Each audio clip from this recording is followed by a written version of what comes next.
Boa noite a todos. Jesus possa abençoar os nossos corações aqui presentes, encarnados e desencarnados. Então, falar da infância. A gente vai lembrar, né, para falar de nós quanto pequeninos, né, todos já fomos e voltaremos a ser, abençoadamente por Deus essa fase. Muitas vezes até a gente brinca, né, ou ouve algum ou outro brincar, dizendo, nossa, mas para que a gente precisa passar pela infância, começar tudo de novo, né? Reencarna novamente e já esqueceu e torna a fazer. E Deus, na sua sabedoria, nos traz, né, principalmente assim aqui nesse mundo que é o que a gente conhece, né, está lembrando agora, é o que a gente tem para viver, que é esse mundo de provas e expiações nesse instante, nos dá a oportunidade de viver essa fase, a fase da infância. E até, segundo alguns estudiosos, entre os animais, né, no humano, a fase da infância é a maior, né? Então, por que será, né, que nós seres racionais, que já conquistamos, né, esses seres que conquistamos o pensamento contínuo, né, já somos seres pensantes, podemos escolher por onde ir, por onde vir, e por que a gente ainda precisa passar por essa trajetória longa que é a infância? Todos nós aqui já passamos por essa fase, né? Passamos pela adolescência, chegamos à idade adulta, e nós sabemos muito bem o que nós já vivenciamos, está na nossa lembrança isso. E segundo até os teóricos da educação, tudo que a gente aprende na primeira infância, né, que é uma parte da infância, na primeira, lá nos primeiros momentos mesmo, até os 7 anos, assim, mais ou menos, fica marcado para nunca mais se apagar. Aí agora paramos para pensar um pouquinho. Nós já vivemos tantas outras oportunidades, estamos vivendo essa, e vamos construir outras. Imagine quantas coisas a gente tem para guardar, né, para lembrar que está guardado entre nós, dentro de nós, e que no momento, pelo esquecimento do passado, a gente não consegue rememorar. Se nós conseguíssemos, seria um conflito com certeza, né? Se fica tudo marcado para sempre nessa fase infantil, imagine todas as fases infantis pelas quais já passamos. Seria muita coisa, né? É muita coisa, né? Porque não está apagado. Está apagado momentaneamente. Cada vez que a gente desencarna, a gente rememora o que é possível rememorar. Também não significa que desencarnou, aí vou lembrar tudo. Seria o mesmo conflito, né? Vamos dizer assim. Um conflito de informações com as quais, muitas vezes, nós não sabemos lidar. A gente, muitas vezes, não sabe lidar com aquilo que, ao desencarnar, a gente relembra, né, presentemente, né, do que está bem claro para a gente, do que acabou de vivenciar. A gente precisa passar por momentos, né, de alívio, de amparo, de proteção. E aí, a propósito disso, a gente vai lembrar para vocês, trazer para vocês, este livro aqui, Entre a Terra e o Céu. É um livro psicografado pelo Francisco Cândido Xavier, e está tudo aqui anotado pela pena de André Luiz, quer dizer, pela pena do Chico, né, mas pela pena espiritual, vamos dizer assim, de André Luiz. E André Luiz nos traz aqui um capítulo, que é o capítulo 9, que ele fala do lar da bênção. O que é esse lar da bênção? Esse lar da bênção, ele está sendo, é uma colônia espiritual, melhor dizendo, na crosta terrestre, entre tantas outras colônias que existem. Essa é uma delas, que acolhe os espíritos que desencarnam, né, no tempo da infância. Ou até outros que desencarnam, não exatamente na infância, mas, ao se encontrar no plano espiritual, se percebem ainda como esse espírito no campo infantil. Existem essas colônias para acolher, para nos acolher, para acolher aqueles que desencarnam e ainda sentem a necessidade de serem amparados, protegidos, né? E, de alguma maneira, se prepararem para uma nova encarnação. Muitos ficam ali até esse momento presente. E o que acontece? As mãezinhas encarnadas, durante o período do sono, do descanso do corpo físico, são levadas a encontrar com os seus filhotes. né? E, nesse momento, elas podem ajudar a preparar esses espíritos para a nova encarnação, que não necessariamente possam vir através dela na maternidade, né? Mas pode ser um ser que vai participar dessa nova encarnação. Mas como o amor de mãe é considerado o maior amor que existe, né? A base de toda a construção de um ser, né? Que, baseado nesse amor maternal, consegue se fundamentar quanto criatura, que pensa, que deseja, que se mantém segura e firme, então, por isso essas colônias, tem mais de uma, acolhem esses espíritos para serem orientados, para serem programados, né, para uma nova oportunidade. Então, vejamos aqui a importância que tem o amor de mãe. Por mais que essa mãe não seja presente, por mais que essa mãe não seja a melhor mãe do mundo, por mais que essa mãe tenha criado vínculos ou atrapalhado os vínculos, né?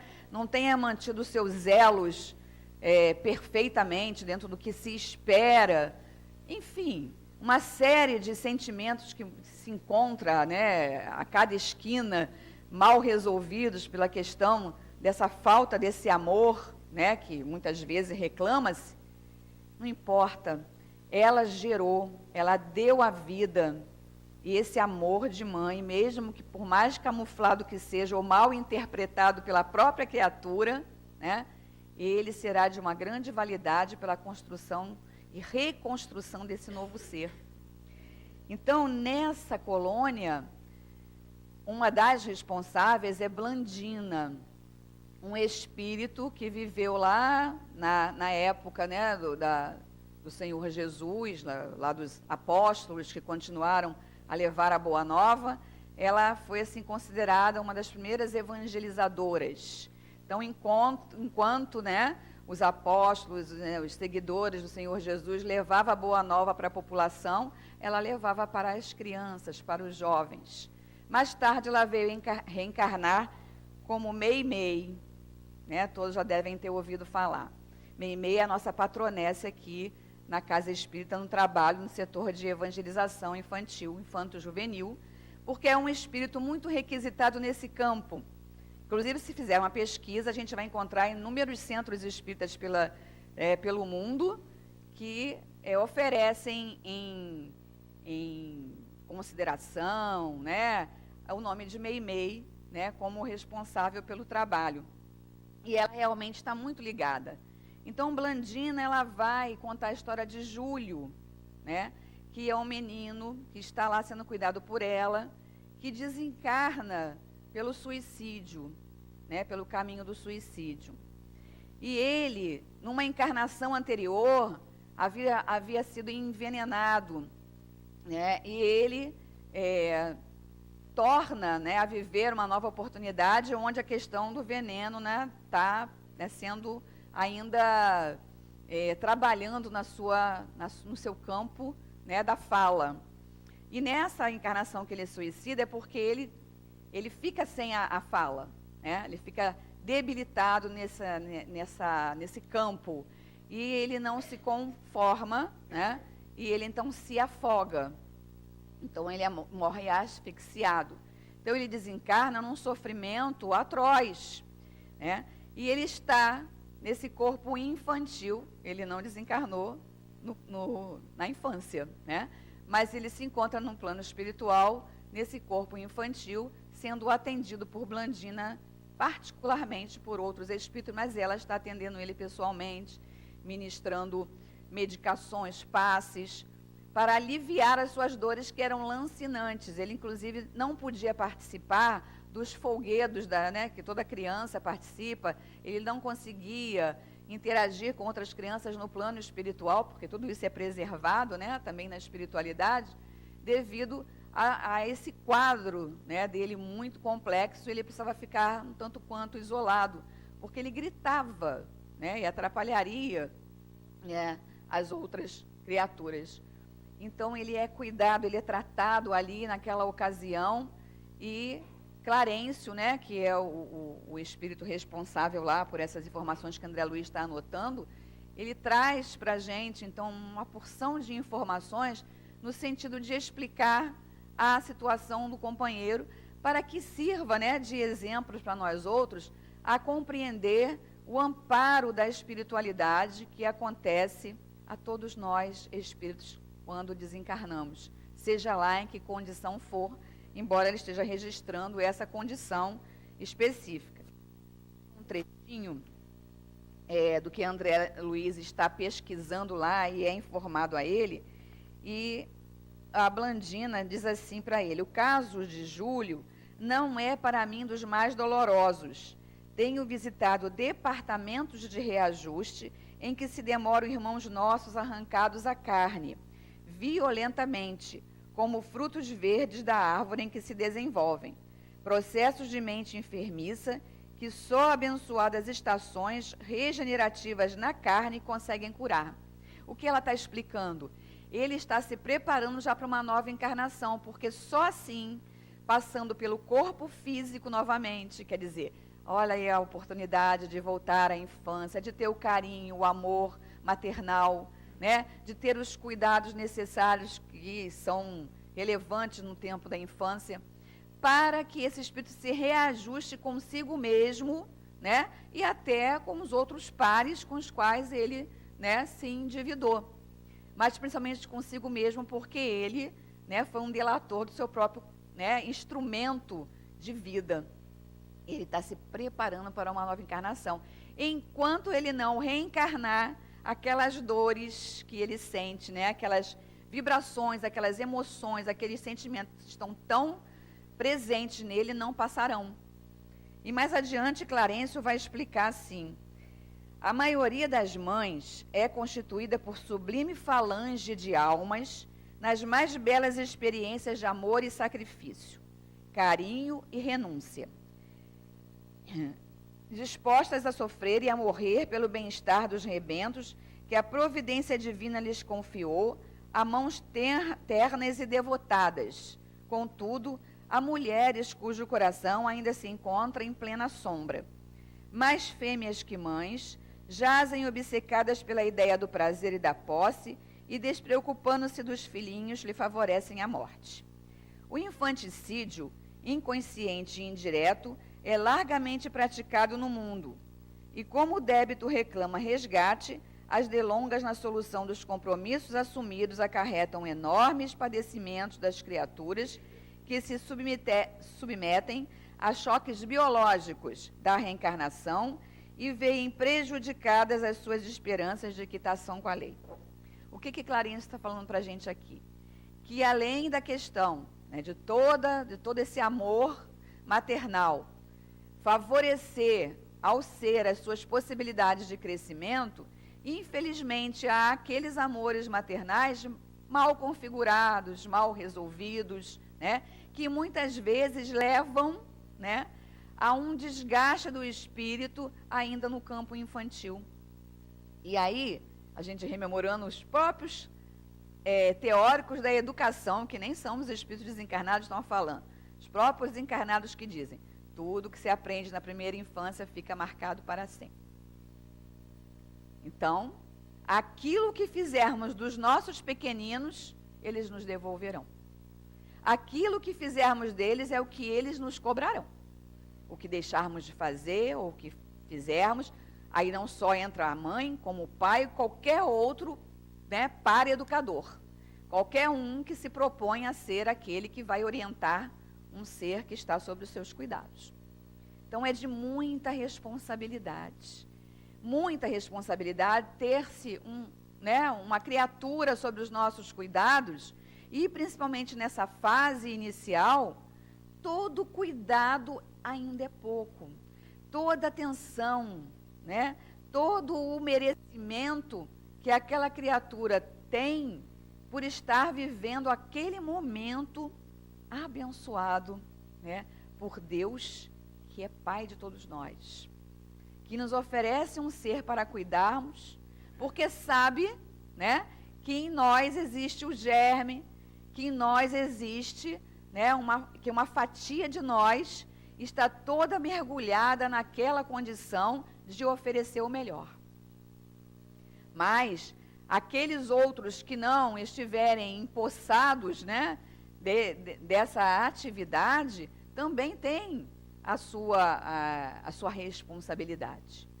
Mas sabendo a quem cabe exatamente, que, como nós vimos aqui na leitura, né, da página, que a reeducação, aqui no penúltimo parágrafo, se você encontra algum pirralho de maneiras desabridas ou de formação inconveniente, não estabeleça censura, reconhecendo que o serviço de reeducação dele, na essência, pertence aos pais ou aos responsáveis, e não a você. Então, muitas vezes a gente se arvora, né, de ver uma criatura, mas que criança mal educada, essa criança, né, não está fazendo como tem que fazer, essas coisas, né, essas coisas que acontecem na vida da gente. E a gente, ou na fila do supermercado, na fila do banco, na rua, né, no trânsito, em qualquer lugar, a gente vê essas coisas acontecerem. E muitas vezes a gente se arvora querendo ser o detentor, né, daquela situação, quando nós não somos. Muitas vezes, situações de crianças da nossa família, né, que a gente vê que os familiares não estão dando conta da educação como a gente acha que deveria dar, e não temos o cuidado, né, de levar a informação adequada para que o outro possa oferecer o melhor que ele tem em si. A responsabilidade é dele. Muitas vezes a gente quer criar o filho dos outros, né, pelo outro, porque acha que ele não sabe cuidar do filho, mas a responsabilidade é dele. Nós temos a nossa. Nós temos o dever de informar, o dever de passar, né, uma situação qualquer que a gente detenha ao conhecimento, mas tudo com muito cuidado, com muita, né, discrição, para que a gente não enverede pelo caminho equivocado de investir, né, num campo que não é da nossa alçada. Nós estamos sendo chamados a atenção nesse sentido. Então, o caso de Júlio é para a gente lembrar, né, dessas questões do resultado, da reencarnação na vida da gente, né, na vida de qualquer um de nós. André Luiz, ele está nos falando aqui assim, ó, inicialmente, a criança é uma edificação espiritual dos responsáveis por ela. Não existe criança nenhuma só que não solicite amor, auxílio, educação e entendimento. Porque muitas vezes a gente olha para a criança e acha aquela criança muito mais do que ela parece ser. Uns a gente acha que é menos, outros a gente acha que é mais, né? Uns estão encaixados, outros não. A gente fala, essa criança é super, né, dotada.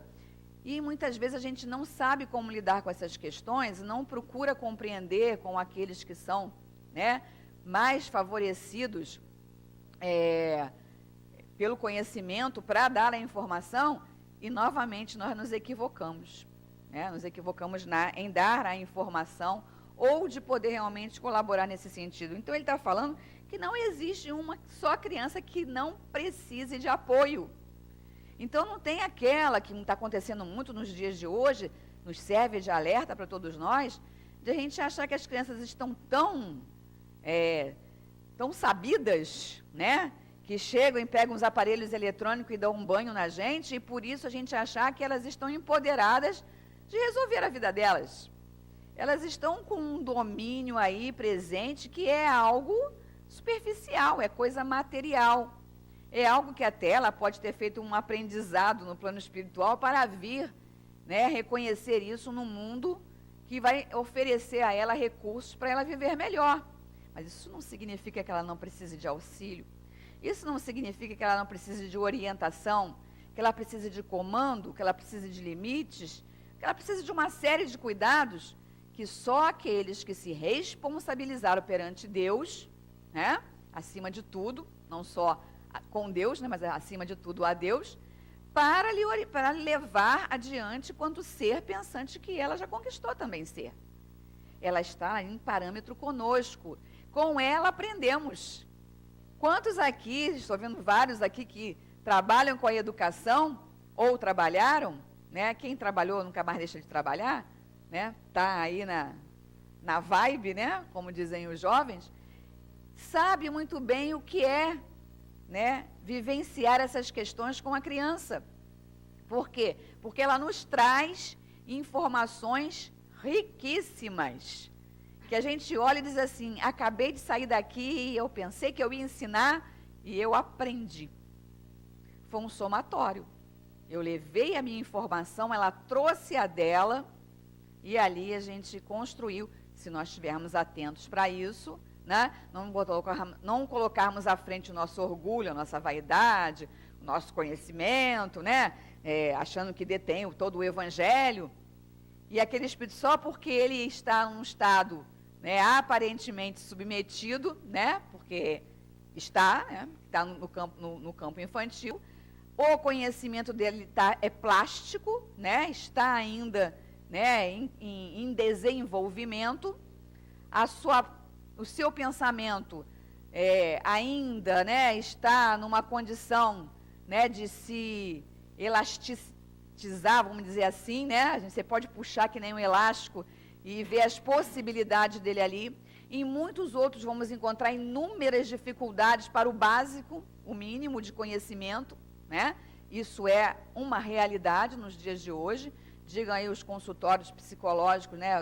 Enfim, do campo da psique estão cheios, né? Porque as criaturas estão chegando com essas dificuldades de aprendizagem, né, dificuldades neurológicas, dificuldades até de comportamento, transtornos do desenvolvimento, do comportamento, que faz com que seja desafiador para aquele que se coloca na posição de ser um educador, né? Por mais que a gente nem se rotule o educador, mas todos somos naturalmente educadores. Estamos empenhados nisso a partir do momento que a gente colocou o pé aqui nesse mundo de provas e expiações, né? O pé de uma forma figurada, né? Então, essa responsabilidade é de todos nós. Estamos todos envolvidos, né, nessa construção desse novo ser que chega. E ele chega sedento, faminto de informações morais, de colocações que o faça se sentir um ser pleno, dono de si, né, capacitado para viver neste mundo que, venhamos e convenhamos, não é brincadeira. Não é fácil conviver num mundo de provas e expiações. Mas nós podemos, porque aqui estamos. Se nós não pudéssemos, não estaríamos aqui, né? Ou estaríamos num primitivo. E se fôssemos muito melhores do que a gente imagina que a gente já possa ser, estaríamos no mais evoluído. Se aqui estamos é porque a nossa condição é essa, né, de imperfeição ainda. O que não significa que nós vamos viver dentro da imperfeição. Vou buscar elaborar melhores momentos, melhores, né, conduções de comportamento, né, de pensamento aonde eu estiver. Principalmente voltado para o campo infantil. Porque o ser está ali diante de você, como falei, sedento, faminto das informações, e eu olho para ele e digo assim, mas eu não tenho. E agora, o que eu faço? Que eu não sei isso aí não. E como é que eu sou responsável por ele? Tenho que dar para ele, estou com esse compromisso, porque assinei o contratinho lá, né? Lá, vocês lembram, não? A gente não lembra, mas a gente assinou o contratinho. E agora, o que eu faço diante dessa situação? O que eu faço com a criatura? Né? Tem pequenas criaturas que tiram muitas criaturas, né, empossadas do poder de educação do sério. Tira do sério. Não se sabe o que fazer. E busca-se, hoje muito, né, muito mais do que no passado, busca-se informações, graças a Deus. Porque vivemos muitos e longos anos, né, no ostracismo, né, escondidos. Quem pode lembrar de se ver criaturas portadoras de necessidades especiais, soltas pelo mundo, convivendo no mundo, vamos dizer, incluso? No passado se via isso? Vocês são todos novinhos, né? Eu também sou, não lembro. Mas a gente sabe aí, pelas notícias, que escondiam-se essas criaturas. Escondia. Criança com hoje a gente sabe, dificuldade de aprendizagem, né? Naquela época era burro mesmo, né? Não está aprendendo, é burro. Não existe burrice, Deus fez todo mundo inteligente. Mas está limitado em algum momento. Hoje temos recursos, olha o progresso. E olha a nossa capacidade diante disso. Eu não posso dizer que eu não sei. Eu não posso dizer que eu não sou capaz. Eu não posso dizer que com isso eu não sei lidar. Eu não posso. Porque eu estou aqui diante da situação. Se eu estou diante dela, eu posso não saber agora, nesse momento, mas eu tenho milhões de recursos que eu posso buscar para lidar com as dificuldades que estão se apresentando para a gente. Então, a espiritualidade nos norteia, chama a nossa atenção, nos dá orientação. Aqui nessa casa espírita, por exemplo, somos abençoados, porque nós temos um espaço para acolher as crianças, nós temos um espaço para acolher os jovens. Muitos podem dizer assim, mas eu não estou vendo muita criança aí, nem muito jovem, não. Eles estão chegando, eles estão por aí, eles estão vindo. No seu tempo eles chegam. Não importa, o que importa é que a casa tem esse espaço. A casa está proporcionando isso. Isso não é brincadeira, gente, é seríssimo. Muito sério. Muito mais do que a gente imagina. Porque nós estamos nos responsabilizando por formatar, por construir um espaço que não é só material, é espiritual. Onde os espíritos estão sendo preparados para aqui reencarnarem. Não é brincadeira. Não pode ser. Deus não brinca, né? Deus não erra, Deus não brinca, Deus não está vacilando. Deus sabe exatamente o que Ele está fazendo. Nós, inadvertidamente, é que não sabemos e não colocamos a mão na charrua, a mão na massa. Por quê? Deus, a espiritualidade, os amigos que estão em torno de nós, eles contam com quem? Conosco. Como que a casa espírita funciona? Ela não funciona pela obra e graça dos espíritos, né, dos amigos espirituais, dos espíritos elevados. Ela funciona com todos nós imperfeitos aqui. Precisa de ter os papéis, as pessoas nos lugares funcionando. Isto é abençoado. E hoje nós temos inúmeras casas espíritas pela região, né, pelas cidades, pelos estados, pelo país, pelo mundo, levando a boa nova do Cristo. Então, nós somos esses que vamos levar, temos a obrigação moral, o dever, né, de informar para o outro que está à nossa frente o que a gente puder e o que a gente não puder buscar mais. Porque não nos cabe mais ficarmos paralisados esperando que as coisas caiam do céu na nossa cabeça, porque não vai cair. Nós precisamos abrir a nossa mente, ampliar e aí cumprir o nosso papel. Então, uma casa espírita oferece e a família, em parceria com essa casa espírita, busca oferecer também no seu lar. Porque também não é para delegar a casa espírita, como muitas vezes, né, muitos pais inadvertidamente pensam. Ora, então eu mandei meu filho para ser evangelizado lá, né, ele tem que aprender sobre Jesus lá, porque o que é evangelizar? Evangelizar é a gente trazer, né, para o campo infantil essas noções dos ensinos de Jesus. Não sei como fazer isso não. Vou aprender. Eu vou aprender, porque eu quero para mim. Porque quando eu passo para o outro, primeiro eu estou passando para mim mesmo. Eu estou me investindo daquilo. É educar-se, né, quer dizer, a autoeducação para poder educar o outro. Qualquer educador só consegue passar adiante qualquer informação porque primeiro passou por ele a informação. Você não consegue passar adiante uma informação se você não se apropriar dela. E na medida que você se apropria, que você vai se, né, investindo disso, cada vez mais isso melhora. Melhorando, a tua produção é muito maior. E, em consequência disso, o outro que está diante de você também está absorvendo esse conhecimento e se apropriando do jeito dele. Algo que hoje a gente precisa manter firme no nosso pensamento para a gente não ficar achando que a gente tem que ir lá abrir a cabeça do outro, colocar na cabeça dele aquela informação. Não é possível. Eu preciso trabalhar isso em mim, trazer essa informação, levar a informação, né? Se aquela criatura lá está sob os meus cuidados, mais especificamente, sobre a minha responsabilidade, eu vou passar essa informação para ela e vou monitorar isso, vou supervisionar. Vou manter, né, sobre os meus cuidados, não sobre o meu controle. É totalmente diferente. Porque se é sob o meu controle, o outro tem que fazer como eu quero, porque eu sei o que eu estou fazendo. Isso não funciona mais. Nunca funcionou, na verdade. né? Mas a gente teve aí alguns momentos históricos que fizeram com que a gente repressivamente se mantivesse ali calado. Quem não se manteve calado, perdeu o pescoço, foi para a fogueira, né, etc. e tal. Hoje, nós não vivemos mais isso, graças a Deus, lei do progresso. Todo mundo tem direito à informação, é uma lei do homem. Todos temos direito à informação. Então, se a gente sabe, a gente tem a obrigação moral de passar adiante, né? E se a gente não sabe, a gente tem todo o direito de buscar informação, porque é um direito garantido pela Constituição, pelas leis que estão aí nos direcionando. Então, a propósito disso, eu fui buscar no livro SOS Família, que é de autores diversos, tá? Pela pena do Divaldo Pereira Franco, mas tem muitas informações de Joana de Ângeles. É que eu peguei de Joana de Ângeles. Ela fala dos deveres dos pais, né?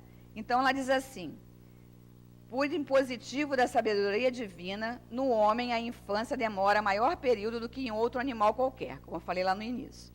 Isto porque, enquanto o espírito assume pouco a pouco o controle da organização fisiológica de que se serve para o processo evolutivo, mais fáceis se fazem as possibilidades para a fixação da aprendizagem e a aquisição dos hábitos que o nortearão por toda a existência planetária. Não é uma encarnação apenas. O texto é enorme, mas só esse parágrafo, né, já nos faz pensar muito, por hora, se quisermos. Quem tiver habilidade, escreve um artigo, só em cima desse parágrafo. Porque ela está dizendo para a gente que, primeiro, o espírito assume aos poucos. André Luiz fala, eu não me lembro agora qual a obra, desculpem, mas ele fala do período infantil, né, das fases, né, desse desenvolvimento infantil quanto espírito. Então, até os 7, até os 14, até os 21 e assim vai. O espírito vai se desenvolvendo, não é nada cabalístico, pelo amor de Deus. Mas, coincidentemente, ele fala assim, desses 7 anos. Então, isso conjugado com o que a gente aprende em pedagogia, em educação, aqui no mundo, a gente vê a conexão. O espírito, ele vai se apropriando desse corpo, assim como biologicamente este corpo está se organizando, se estruturando. Então não dá para, entendeu? Não dá para cobrar do outro algo que a gente já compreendeu, porque o outro está amadurecendo. Ele está se construindo e ele conta conosco. Essa é a responsabilidade do educador. Ah, peraí, Magda, você está falando, então eu tenho que estudar agora pedagogia, psicologia, neuropedagogia. Não. Está tudo em você. Está tudo em nós. Se a gente quiser estudar, melhor. Vai facilitar o entendimento. Mas nós nascemos com essas possibilidades. Construímos ao longo aí de outras encarnações. Nascemos empoderados como educadores para fazer aquela tarefa. Se não tivéssemos condições, não estaríamos naquele papel, estaríamos em qualquer outro. Mas como a gente tem direito à informação, como a gente está vivendo um progresso avassalador, a gente já compreende que estamos todos no mesmo barco, todo mundo no mesmo canal, todo mundo conectado na mesma ideia, que é a de avançar, ajudar o outro a avançar. E para ajudar o outro a avançar, tem que acabar. Porque a gente também está querendo avançar, não está? E a gente não sabe, às vezes, nem direito como é que a gente vai. Né? E aí está, mas o grande lance, né? O segredo é justamente esse. É nós estarmos mesmo sem sabermos exatamente como é que a gente vai. Quando a gente entra numa estrada que a gente não conhece, você vai nela com cuidado, porque você não sabe aonde ela vai dar. Será que tem buraco? Será que tem bicho? Né? Será que tem malfeitores? Nós não sabemos. Então a gente vai com certo cuidado. Aquela que a gente conhece, a gente relaxa, né? Vai mais tranquilo. Quando você estiver conduzindo o próprio transporte, você vai mais resoluto, né? Eu conheço a estrada, sei que ela tem buraco, sei onde tem um quebra-mola, sei onde é que tem a sinalização. Mesmo que ela até seja mal sinalizada, a gente sabe, não é assim? a vida é exatamente essa via, mas que a gente conhece mais ou menos. A gente, ela sabe que tem buraco, onde tem quebra-mola, mas de vez em quando colocam, né? Tapam um buraco, abrem outro, colocam uma sinalização que não tinha antes. Tem as surpresinhas do caminho, exatamente para ter graça, né, gente? Porque senão seria monótono, né? Você saber tudo que vai acontecer. E a educação, ela transita esse mesmo caminho. Eu sei, eu tenho um norte, eu quero, eu programei, tenho um planejamento, eu desejo melhor. Mas o outro vai se construir com as suas informações, mas vai elaborando de acordo com as conquistas dele. O que vai acontecer? Em algum momento, né, como é aqui a pergunta que Kardec faz aos Espíritos 385, que ele disse que ia ler só um pedacinho e conseguiu ler ela toda, ele pergunta de onde se origina a mudança que se opera no caráter numa certa idade e particularmente ao sair da adolescência. É o espírito que se modifica? Porque muitas vezes a gente fica assim, quando o jovem, né, chega naquela fase, né, que muitos chamam de aborrecente, eu não concordo, porque quem se aborrece somos nós com eles, não são eles que nos aborrecem, então não existem aborrecentes, tá? Corrijam isso, são adolescentes, e ele está naquela fase que ele está se reconstruindo. Acabou de passar um monte de coisa no organismo dele, que agora está em ebulição, para ele se preparar para dominar-se quanto espírito. Estar consciente agora que ele é um espírito imortal reencarnado. É isso que André Luiz nos explica, nessas fases que vão acontecendo. Como que eu vou cobrar dele algo que ele está construindo nele ainda? E que eu também passei por isso, mas esqueci lá, porque cargas d'água, esqueci que fui adolescente também. Não podemos esquecer. Ah, mas quando eu era adolescente não tinha essas coisas não. Né? Meu pai nem deixava, né? Tem uns que falam assim, meu pai deixava não, estava a cinta ali, ó, né? Do lado, lá tinha lá o corretor. Gente, isso passou, né? Isso passou. A gente tem que começar a repensar diferente. As coisas mudaram. Graças a Deus. Graças ao bom Deus, que é Pai, nós estamos nos reeducando. Olha só, a autoeducação para poder educar. Nós estamos nos preparando para sermos aqueles que vamos voltar e sermos reeducados novamente. A gente não pode esquecer disso. Não podemos esquecer disso, que somos esses seres que vamos e voltamos e que vamos passar por tudo isso novamente. Não, então não tem como abominar a infância, porque nós vamos voltar nessa condição e vamos querer ser acolhidos, vamos querer ser orientados, amparados. Então precisamos nos reeducar agora para oferecermos esse melhor para adiante. E se dá para corrigir agora, vamos começar a corrigir já. Corrigir os nossos pensamentos, o direcionamento da nossa mente, de onde nós estamos colocando essas informações e de que maneira. Para que sejamos aqueles que vão fazer a diferença. O relógio não espera. Eu estou aqui falando correndo, aqui 10 minutos. Então, e voltando a dizer aqui, o que André Luiz estava explicando, Kardec pergunta e os espíritos vão responder, a infância tem ainda outra utilidade, logo para o final do parágrafo. Os espíritos só entram na vida corporal para se aperfeiçoar, para se melhorar. A fraqueza da pouca idade os torna flexíveis, acessíveis aos conselhos da experiência e dos que devem fazê-los progredir. É então que se pode reformar-lhes o caráter e reprimir seus maus pendores. Esse é o dever que Deus confiou aos seus pais, missão sagrada pela qual terão que responder. Está aí a responsabilidade. Né? Nós estamos percebendo o quanto a educação pode muito. No mundo de regeneração para o qual estamos nos encaminhando, porque as coisas estão se modificando no campo, não falem mais está a passos de tartaruga, porque não está dentro do cabimento da lei, das nossas possibilidades, porque talvez se andasse um pouco mais depressa nós não acompanhássemos, né? Então está dentro, tem que ser, da justiça divina. Nós estamos caminhando para viver esse mundo onde os cuidados com a infância serão totalmente diferentes. Não precisará mais de corretivos. Por que não chegar e conversar? Por que não chegar e dar apoio? Vou buscar outro livro importante, A Arte de Educar Segundo os Ensinos de Jesus. Esse aqui é de um companheiro encarnado, Lidiênio Barreto de Menezes. Ele é lá do Rio e ele traz muita informação boa aqui para a gente no campo da educação. E ele vai nos dizer algo muito interessante aqui. Ele diz: muitos pais, por comodidade e não querendo se envolver no processo de evangelização, estão trocando o verbo. Ao invés do verbo vir, usam o verbo ir.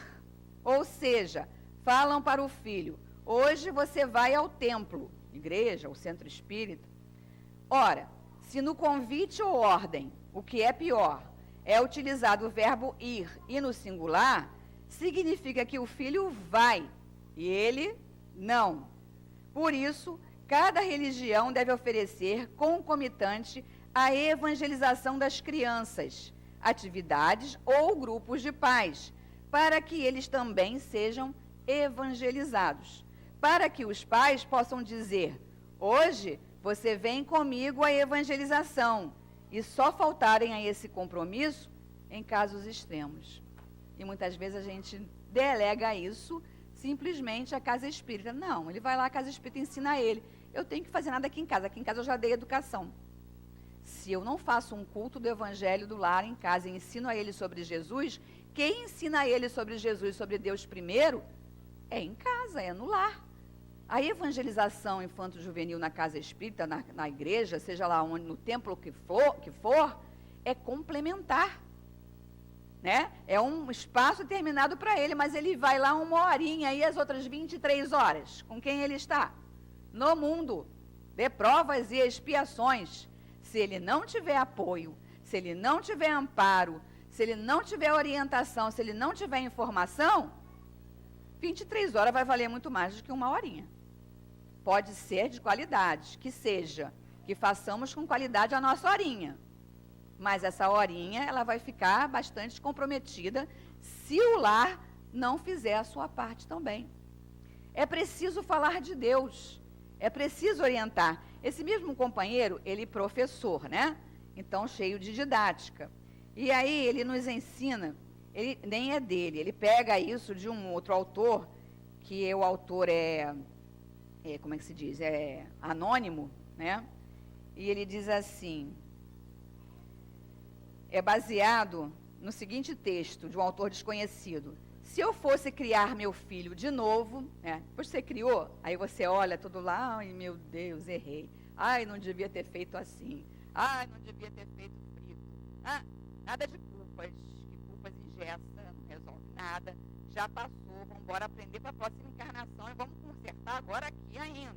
Ele pode ter 40, 50, não importa, ainda é nosso filho. Aí ele diz assim: se eu fosse criar meu filho de novo, cuidaria da autoestima primeiro e da casa depois. Faria mais pinturas com o dedo e apontaria menos o dedo. Disciplinaria menos e acalentaria mais. Olharia menos o relógio e mais para ele. Pararia de ser sério e brincaria seriamente. Daria menos safanões e mais abraços. Falaria menos e diria mais. Tomaria para modelo menos o amor ao poder e mais o poder de amar. A gente não sabe quem é o autor, mas inspiradíssimo, com certeza, por amigos espirituais, educadores ao seu redor. Isso é lição para a gente hoje, mundo de provas e expiações, criaturas imperfeitas, que erram e por isso que não vale a pena ficar se culpando, mas ver aonde que pode corrigir. Magdala, mas eu não fiz nada disso, eu fiz tudo errado, eu dei os safanões e tal. Vai lá, conversa ainda hoje, né? Há tempo de se chegar e, sinceramente, no olho do outro, falar como a gente gostaria de também que o outro fosse sincero com a gente. Sinceridade, né? É o melhor recurso para a gente conquistar o coração daquele e não levarmos para diante, né, para uma nova vida, essas impregnações deletérias ruins que ficam vibrando em nós porque a gente permite. E não há mais que se permitir. Então, a evangelização dos espíritos, quer dizer, vamos assim traduzir a educação do espírito, porque nós estamos com um ser diante de nós que a gente sabe que é um espírito reencarnado, que precisa ser reeducado, assim como eu estou procurando a minha reeducação. Vamos juntos, vamos dar as mãos, vamos falar, vamos lá, olha, eu não sei o que você está querendo não, mas deixa eu entender o que você quer, vê se eu posso fazer, se é justo, se não é, se é razoável. Nada melhor do que se educar com sinceridade, do que se educar, né, olhando para o coração do outro, é de coração a coração, né, e menos impregnações ruins que estão à nossa volta, que à medida que a gente abre o pensamento para elas só, né, tomam conta de nós, e nós não saberemos mais lidar. E aí, para fechar, eu vou fechar mesmo com ele também, já viram que eu sou fã, né? Ele diz para a gente assim, ó, recado para os pais, é o apêndice do livro, então que fique aí. Programe para determinado dia um passeio com seu filho. Não uma viagem de carro ou outro tipo de condução. Não na Disneylândia, na Foz do Iguaçu, nas praias do Nordeste, mas um passeio a pé pelas ruas do bairro. Não fale antecipadamente sobre o passeio, para que o não decepcione se por algum motivo de força maior tiver que adiá-lo. Apenas diga, vem comigo, vamos dar um passeio. Pegue-o pela mão, carinhosamente, e demande a rua. Ainda na calçada, chame sua atenção para o tempo, o céu azul, a formação das nuvens. Aguce a sua imaginação para que identifique nelas coisas ou formas que se assemelhem com bichos de seu conhecimento. Quem já não fez isso, né? Todo mundo fez.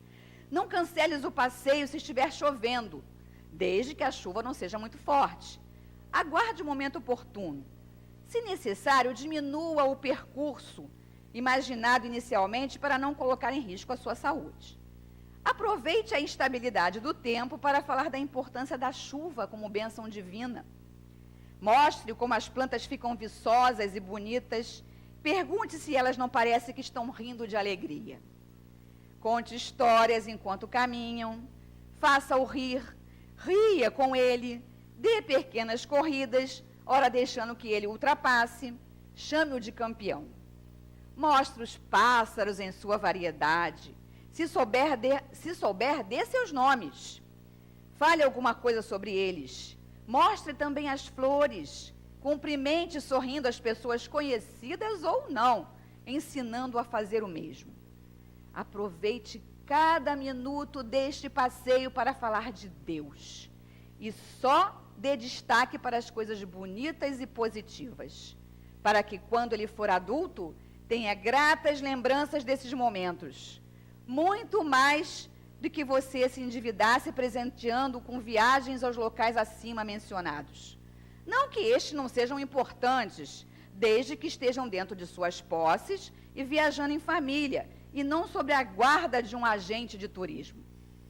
Quando seu filho fizer um convite para assistir à participação dele em uma atividade esportiva ou educativa, no colégio ou no clube, não meça esforços para estar presente. Lembre-se, na verdade, da propaganda que dizia: não basta ser pai, é preciso participar. À medida que ele for crescendo, procure conhecer seus amigos, estabelecendo com os pais dele amizade. Sempre que possível, ensinando o seu filho como é bom ter amizades sinceras e duradouras.